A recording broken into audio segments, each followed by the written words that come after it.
that everything in the universe is energy. And energy doesn't come in good and bad, and it doesn't come in right and wrong. It comes in high and low, and it comes in fast and slow. And that very quickly and very simply, energy moves from low to high. And that energy moves like the world of the solid, which we think of as stationary, is really nothing more than energy that has been slowed down so that it vibrates approximately to the frequency of your senses. So that the reason that your hand appears to be solid is not because it's solid at all, but because your eyes, which observe it, are vibrating at approximately the same frequency as that which you are observing.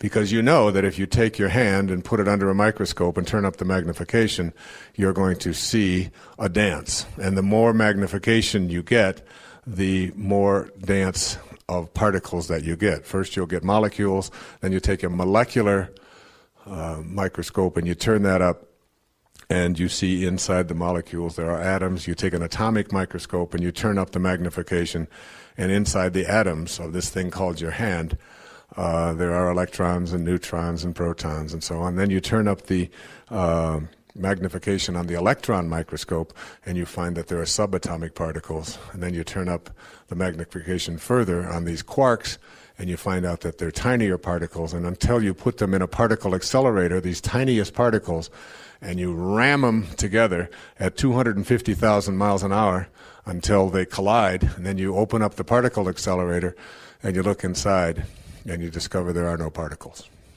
that everything is just energy. And it goes back to what St. Paul said, that which is seen hath not come from that which doth appear. That everything in the universe is just energy, and it's just everything is moving, but some things move faster than others.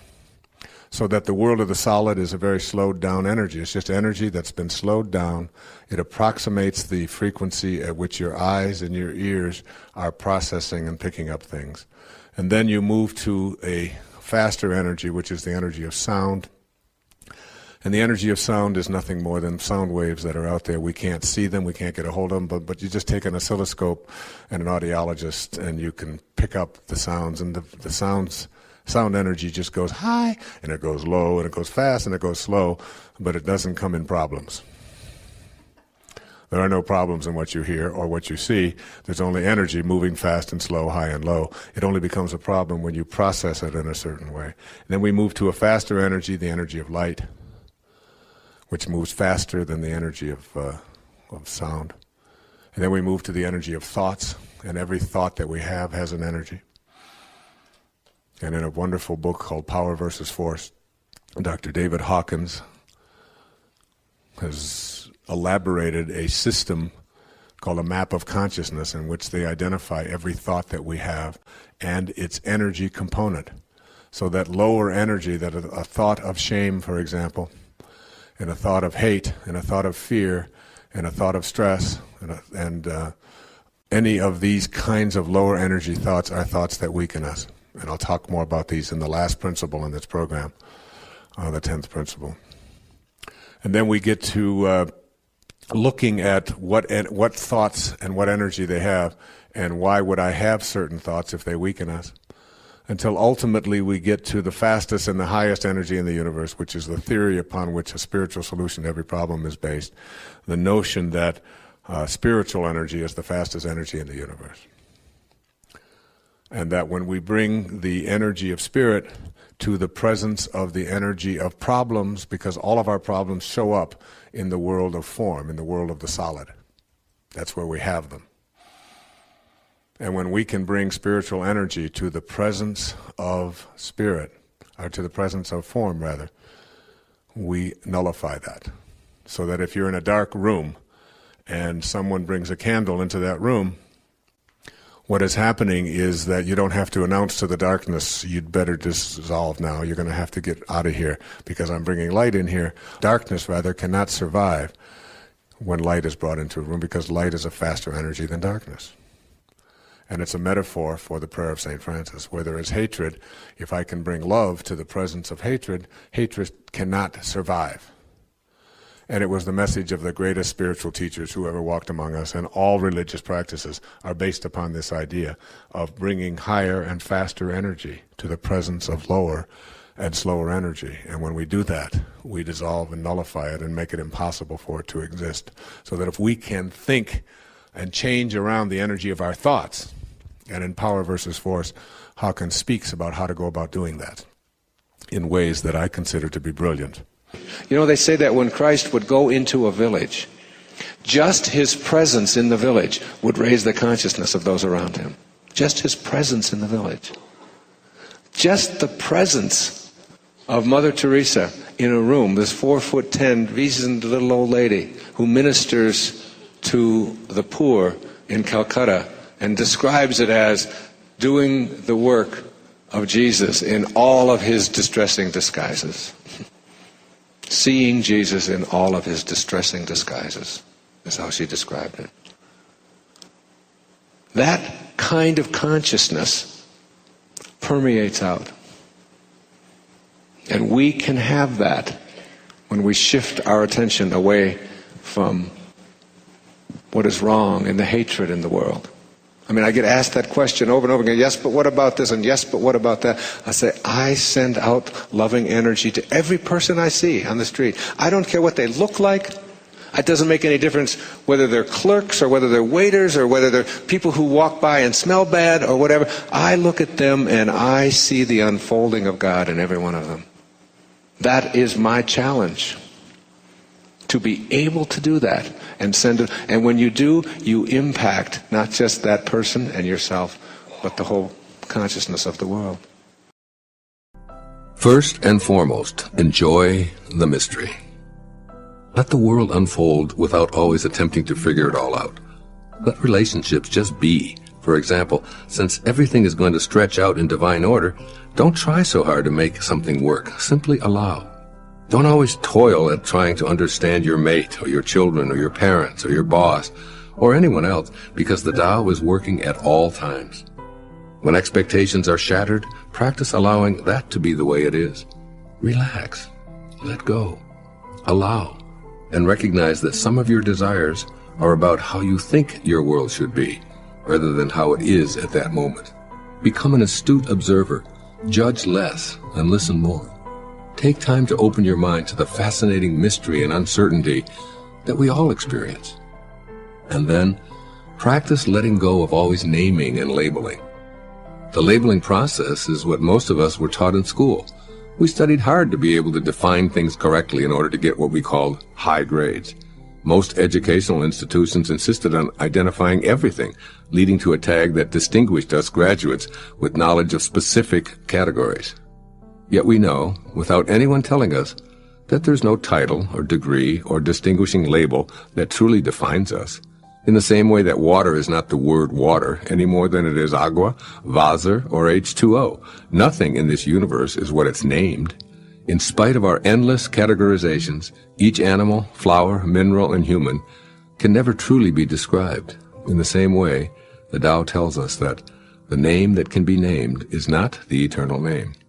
We must bask in the magnificence of what is seen and sensed, instead of always memorizing and categorizing. Do the Tao now. At some point today, notice an instant of annoyance or irritation you have with another person or situation. Decide to do the Tao, or practice the way, in that moment by turning inward with curiosity about where you are on the continuum between desire and allowing. Permit the paradox of wanting the irritant to vanish and allowing it to be what it is. Look inward for it in your thoughts and allow yourself to feel it wherever it is and however it moves in your body. Turn all of your attention to becoming open-minded, allowing permissiveness to befriend the mystery within yourself. Notice how the feeling manifests itself, perhaps doing loop-de-loops in your stomach, giving a rigidness to your skeleton, making your heart pound, or tightening your throat. Wherever it is, allow it as an enigmatic messenger within you, and give it non-judgmental attention. Notice the desire for the feeling to disappear, and allow it to be monitored compassionately by you. Accept whatever comes. Encounter the mystery within without labeling, explaining, or defending. It's a subtle distinction at first, which you must take personal responsibility for identifying. You alone can prepare the ground of your being for the experience of living the mystery. Here are some of the signposts of a new direction. Your ego is less insistent on having attention placed on it. There was a time when I could dominate every conversation, no matter where I was, no matter who I was with, and if I was with my wife or whatever. And I could be glib and verbal and use quotations and talk and get people to gather around and endlessly take the spotlight. Today I find myself hardly ever talking. I just love to sit back and watch and listen and observe and notice. Secondly, doing less, not more. Letting go and letting God becomes easier for you. Practicing non-interference. Boy, when I was writing Change Your Thoughts, Change Your Life and living that part of the Tao, I remember reading one of the verses and thinking, it says, great sages do nothing, and because they do nothing, they get so much more done. And I just couldn't wrap my head around that, or my consciousness around that I could do less and get more done. I mean, we've grown up in a world where you have to go out and do more in order to get more. It says in the Tao, great sages accomplish great things by thinking small, rather than thinking big. That a journey of 1,000 miles begins with a single step. And the great sage just thinks of the single step and where they are. You get to a place where you're not trying so hard, but you're not failing at anything. You're just producing results, and you're not willing to judge the results, and it gets easier, trying less. You begin to shun the spotlight. You begin to practice what the Tao taught me to practice, which is radical humility. Not taking credit, giving other people credit, not needing to have other people tell you how wonderful you are. Just simply practicing what the ocean teaches us. Stay low and let everything come to you. Unity begins to replace separation. Conflict then is eliminated. Remember, the mind at war with itself can never know God. Because knowing God means knowing oneness. And oneness means nothing to be in conflict with. You cannot be in conflict when you have oneness. There's only one. And we begin to see ourselves as connected to everything. Now, also on this voyage of two, and I just have to speak a few moments about this, it is what I call the fall. Virtually every spiritual advance that I've ever made in my life has been preceded by a fall of some kind or another. And I think you can expect a fall. And when you're in one, when you're in a low point, when you're struggling, the Tao says that built into all misfortune is good fortune. And built into all good fortune is misfortune.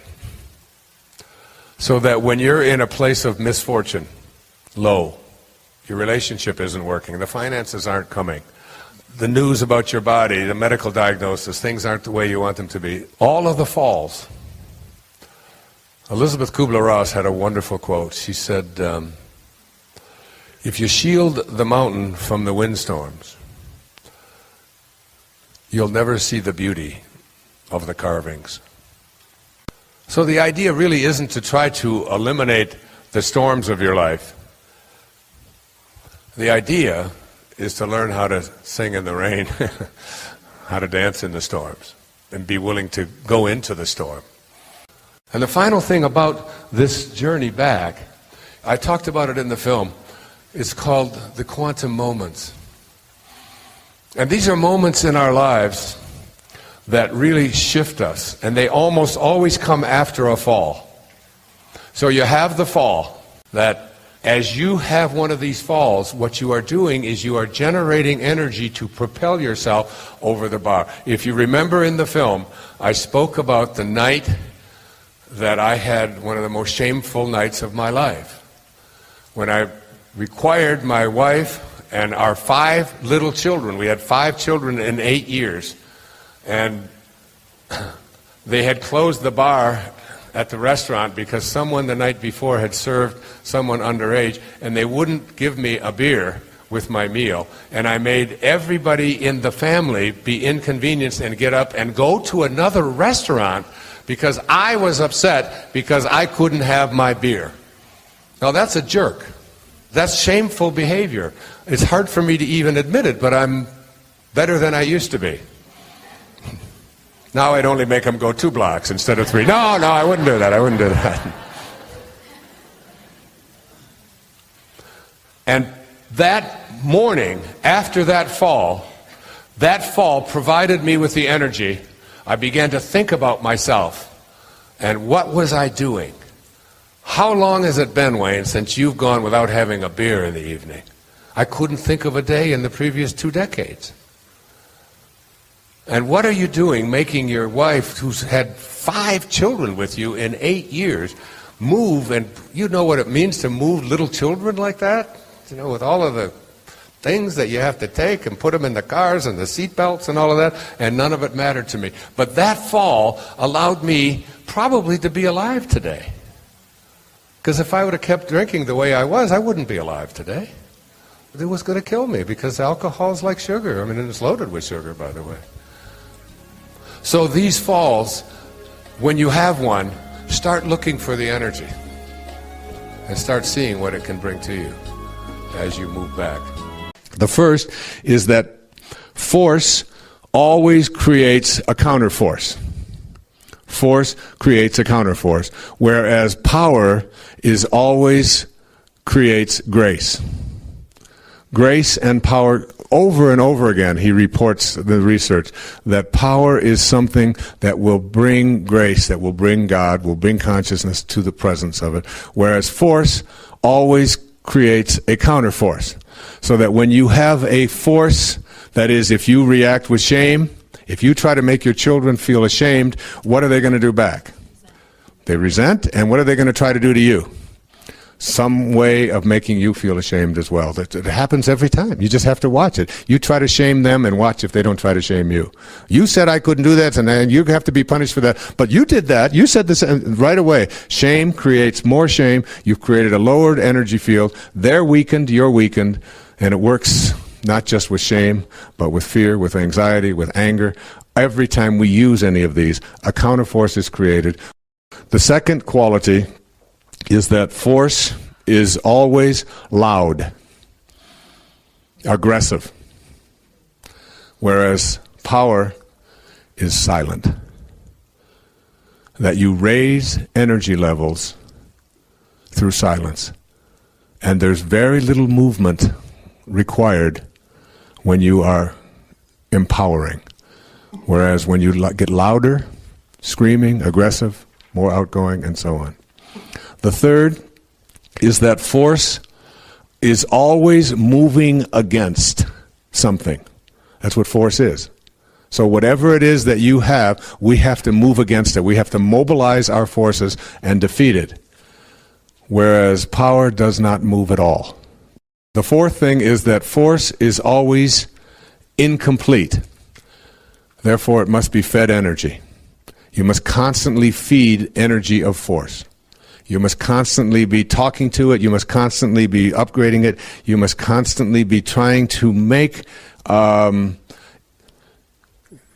it attract more energy. It's always demanding of energy. Whereas power is total and complete, requires nothing from outside itself. Power does not demand anything out there, not any weapons. It doesn't need any arguments to win. Power is that which you are connected to silently. The fifth, Force always makes demands. Whenever you are in force, and if you look at any of those emotions and energy levels below 200, you will see that there's a demand to each one of them. Whereas power has no needs whatsoever. It is at peace. The sixth is force is constantly consuming. It has insatiable appetite. It is constantly demanding more. And in the process, it consumes, and in the process of consuming, it destroys. Power is always content, makes no demands, and needs nothing to consume. 7. Force always takes energy away. It takes your energy and takes it with it. Whereas power energizes. It gives forth. It supplies and supports. And it gives life energy. When you go to God, when you go to Spirit, when you go above 200 to any of those levels, what you are doing is you are energizing those around you and sending it out. Whereas when you're in any of the ones below 200, you are taking energy away. The 8th is that force is always associated with judgment and generally makes us feel badly about ourselves. Any of those emotions, any of those thoughts have to do with judging, and ultimately when you experience those thoughts or you're in the presence of someone who is using those thoughts, you will end up feeling badly or worse for the experience. Whereas power is associated with compassion, radical humility, and always makes us feel positive about ourselves. When you encounter someone whose thoughts are above 200, after that encounter, you will feel better for having been in their presence, based upon not just what you talk about, but even the feelings that you have. Whereas when you're associated with or around people who are using the techniques below 200, you feel yourself feeling badly, worse, and depleted of energy. Number 9, force always polarizes because it demands conflict in order to survive. Force and conflict go together. Power, the energy of power above 200 will unify and make you feel more like you belong, a sense of belonging. Number 10, I just put it this way, in force, the cost is always very high because enemies are always being created. Force needs an enemy. It costs to stay in a state of force. Whereas power has no cost whatsoever. It's absolutely free. It's graceful, it's silent, it's easy, it's non-consuming, it makes no demands. The 11th, and I've always been intrigued by this, the 11th quality or characteristic of force always requires proof because it's literal and it's therefore arguable. Whereas power deals with intangibles,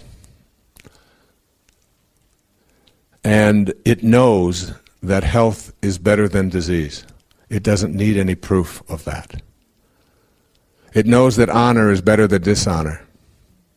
It knows that faith is better than doubt, and that being constructive is better than destructive. And you don't need a chi-square, and you don't need an analysis of variance, and you don't need a statistical test to be able to prove it, and you don't need to argue about it.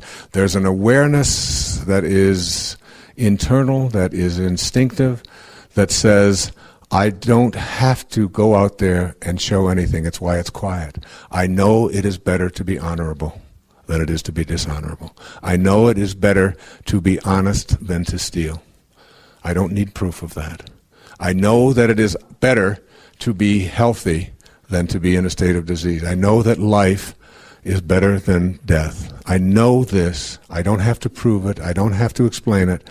I live in a consciousness of empowerment, in which I don't have to go through and look outside of myself to validate whether these things that I know instinctively and intuitively are correct.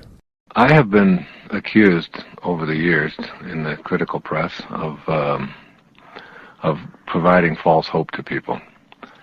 People will call, and I'll be on a talk show on the radio someplace in the world, and someone will call in who's been diagnosed with a terminal illness of some kind, and I will talk to them about not buying into the diagnosis. About why would you just listen to a group of people who have a vested interest in convincing you of this impending doom in your life, and the law that has ever allowed any miracle to ever take place in the history of humanity is still on the books. It hasn't been repealed. So that energy, whatever it is, whoever has ever healed themselves of a diagnosis of terminal illness, used the same kind of energy that is in you. And so people say, well, that's providing false hope and so on. And I remember, again, to speak about Michelangelo, I mean, these people that I selected for, or that selected me for Wisdom of the Ages, I feel after studying their lives in depth and looking at not only what they had to say, but what they were like, I mean, I feel like you're talking about my grandfather or something when you speak about Michelangelo.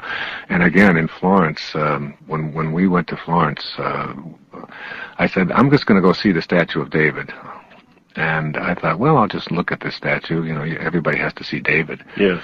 And I walked in there, and you go through this long corridor, and you see all of these slaves on either side that are coming out of the concrete that were all sculpted by Michelangelo. And then you come into this room that's all lit, and then there's this statue, this magnificent statue, and it's 18 feet high. And it is the most astounding thing I've ever seen. And I'm not a big art critic or even going to art shows and sculpture and all that. I enjoy it, but it's not something that I have a passion about. Yes. Well, 4 hours later, Michael, I was still standing in front of that statue. My wife and my 3 daughters were out there climbing El Duomo and buying shoes and doing all the things that you do when you're in Italy. Right. And they came back and they said, Dad, come on, we have to leave. And I felt like I couldn't leave that place. It was such a beautiful experience. I mean, you can see every vein in in this thing, and it's just a magnificent experience. So when they ask, there's this wonderful quote that they ask Michelangelo, how could you have created such a perfect specimen of sculpture from one piece of marble? His famous quote is that David was already in the marble. I just chipped away the excess. Yes. And that there's a David inside each and every one of us. Yes. And this idea of if you're, the greater danger is not that our hopes are too high and we fail to reach them, it's that they are too low and we do. And most people see themselves in terms, they don't see, I think you should see yourself as a saint. And I think a person ought to be envisioning themselves as capable of doing anything. I think it's possible to excel in every area of life. That is, you don't have to sort of restrict yourself to one area. I think you can enjoy going to a National Football League game in the afternoon and going to the ballet in the evening. Yes. And people say, well, you're a speaker. Usually speakers, and you get paid a lot for speaking, so usually speakers are not good writers, or because one is introverted and supposedly and one is extroverted. And I have often thought, why can't you be a really fine writer and a great speaker as well? Sure. And why can't you be a great athlete and a poet as well? Why not? And most of these people, like Goethe and Michelangelo and Da Vinci and Shakespeare and Pope and so many of these people, these were people who were masters at 1,000 different things. Isn't that interesting? How we, like in medicine now, I mean, now you have a specialist who specializes in the right finger.